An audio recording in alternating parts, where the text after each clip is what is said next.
Okay, Rick, I understand this is the first annual Rusty Studs charity. Can you tell me a little bit about it? Well, there's a few of us guys that have been hanging around Acton for a long time, and we're decided that we should try to do something. We're put on this first annual Horseshoe tournament. Okay. We're going to raise a few dollars, and we're going to keep it to a local charity. This year's kind of our starting point, so we really don't know how it's going to go, but there's a bunch of people here that really are a bunch of help. They're doing a great job, and hopefully we can kick this thing off and make it an annual event and have a lot of fun. It's about everybody having fun, enjoying themselves, and having a good day and raising money. Okay, it looks like you have a lot of horseshoe rings out here. Is that to accompany the large crowd today? Yes, it is. We have 10 pits set up. We got 8 pits for our tournament, and we've got 2 pits. We're going to have some extra games on for people just to want to play and enjoy themselves, and they don't have to be in the tournament. No stress. Okay. And for next year's Rusty Studs annual charity celebration, can anyone come out here and put their vendors if they would like? Anyone can come out here. I don't know. I'm not in charge of that. I don't know what the charge is. There's this minimal charge. We try to get a few more people. Anybody can come play in this from anywhere. It's an unsanctioned event. Okay. It's just for fun, and everybody enjoy themselves for the day. Okay, Rick, thank you. I wanted to start off with something simple. Just some collision statistics for last month.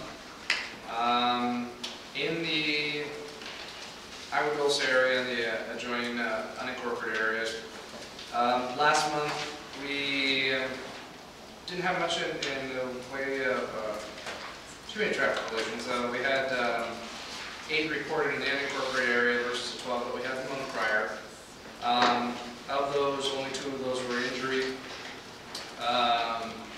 On Sierra Highway in particular, there were 4 versus the 5 that we had the month prior to that. One of those was DUI related in that regard. There were 2 other collisions reported on the 14 last month that were also DUI related. From last month, and speaking to Mr. Porter, he did bring up a couple of issues related with his concerns about speed in, generally speaking, Sierra Highway, but some of the unincorporated roadways as well. Agua Dulce doesn't seem to be so much a problem as Sierra Highway would. But I did want to present, I did get some statistics for citation issuance, and this isn't, mind you, it isn't for September, but it is for August. So they're a month delayed, but in any case, some of these statistics are also broken down by the unincorporated streets, plus the areas that we refer to as line beats or the major roadways, so Sierra Highway being one of them, Agua Dulce, Bouquet Canyon, Soledad. Just so that you know and see that there is, you know, some contact, quite a bit of contact by the Highway Patrol in regards to these areas. Just on Sierra Highway alone, there were 133 citations issued in the month of August. So that's pretty good, considering we could only put 1 officer, maybe 2 officers, in the northern reaches of our teenage drivers, and it's highly recommended. It's called StartsMart. I left some flyers back there. So I got hit up by the AV office that I need to distribute these. And I don't know if you want to explain it. It's for basically teenage drivers to let them know about what they need to be careful of, dangers of driving, and, you know, going 100 miles an hour on Escondido is not good, and things like that there. So the it's a class that they give them. I've left some pamphlets.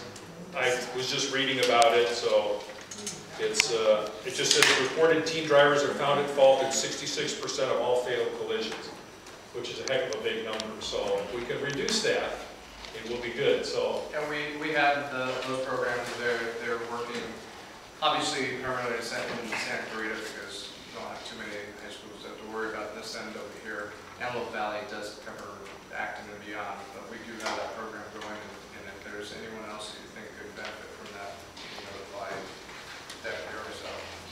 Right. So, and then I went to the illegal dumping task force meeting, which I am a team member of today, and I've left some of the latest flyers, but they've just opened up a 24-hour recycling center in Lancaster for electronics, oil, batteries, So it's our first 24-hour center, so I've left flyers on the table. So for those of you who can't sleep nights, now's the time to get rid of all that household. Okay. And I'm here tonight to introduce you to your new Agua Dulce librarian. Great. Darcy Hastings, who was doing double duty for about the last 6 months, has gone back full-time to her job as Regional Youth Services Coordinator.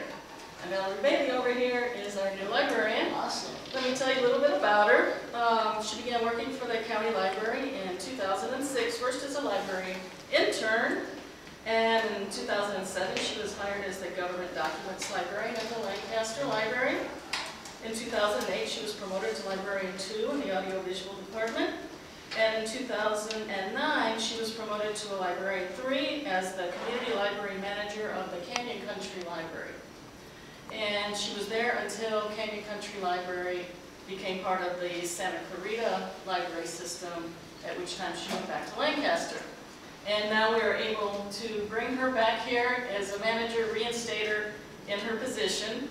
We're very happy about that. She's got tons of experience as a manager and as a librarian, and prior to working for the county, she worked for Palmdale City Library. She got her master's degree in library science at San Jose State. She got her bachelor's. She was a cum laude in English at Cal State Northridge, and she had a 10-year career working for Barnes & Noble. She was a store manager. She was a West Coast Regional Director Assistant, and then she was the Community Relations Manager for the Palmdale location. She's a Lancaster resident, and she frequents the area. She knows it all very well, and we're very pleased to have her. She's going to be a great librarian for you, so let me bring up Valerie. Hello, everyone. So I've been on the job about 2.5, 3 weeks now. I've been meeting lots and lots of people in the community. We've had a lot of events at the library and out in the community. It's been a really good, smooth transition. Darcy's wonderful. I've worked with her before, and the way we were able to do it, to just come into this position, we haven't had any interruption in our programming and our services. It's just been real great. We've already had one of the things that people had wanted was more of an opportunity to let the library know what they wanted to see at the library, what they would like to have as far as programming and materials. So the first big event we did was a community library forum on September 29th on Saturday. We spent a couple of hours. We had a really big turnout. Got all sorts of suggestions from all different people in the community, and we've already been able to start implementing some of those suggestions, and I've been able to start working on some of the programming requests that people have had, and just doing outreach on my own to the different community groups. And like tonight, right now in our library, we have the new principal of Vasquez High, Ty DeVoe. He's over there doing a study skills presentation for high school students and their parents. So that will be going on tonight, tomorrow night, and then next Wednesday and Thursday. So real good. And then we have an upcoming event on November 3rd that's going to be an e-reader heading to. We have Mary Yogi coming up from library headquarters on a Saturday to do this presentation with all the different e-reader devices where customers can actually come in and handle them, see how they work. If you already have a device and you need to learn how to work it, we can help you. If you're still in the market to buy one, you can compare some shop. So I have a lot of interest in that as well. So I'm happy to answer any questions that you have. I'm in the library, full-time all the time now. We're there Monday through Thursday, and then I alternate Friday and Saturday. And my email and phone number is available. Great.